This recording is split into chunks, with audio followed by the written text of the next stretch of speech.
ექსპერტმა დემურ გიორხელიძემ დღეს გამართულ პრესკონფერენციაზე პრეზიდენტის გამოსვლა შეაფასა და აღნიშნა, რომ პრეზიდენტი უფრო მკაცრი უნდა ყოფილიყო საგარეო პოლიტიკაზე საუბრისას.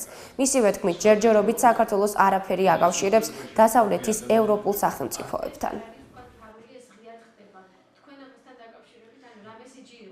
მე მიმაჩნია, რომ აქ პრეზიდენტი უფრო მკაცრი უნდა ყოფილიყო, იმიტომ რომ მან უნდა დაცვას ის როგორც არბიტრი და მას კონსტიტუცია აძლევს უფლებას, რომ მოუწოდოს მთავრობას, მოუწოდოს ყველა ინსტიტუტს, რომ გაკეთებული იქნას ყველაფერი იმისათვის, რომ ჩვენ ნელ-ნელა დავემსგავსოთ ევროპულ სახელმწიფოს. არაფერი ამის მსგავსი საქართველოში არ ხდება.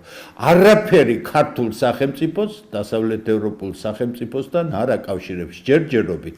არც კონსტიტუცია, არც სახელმწიფო ინსტიტუტების პასუხისგებლობა, არც ერთმანეთთან დამოკიდებულება და არც შედეგი.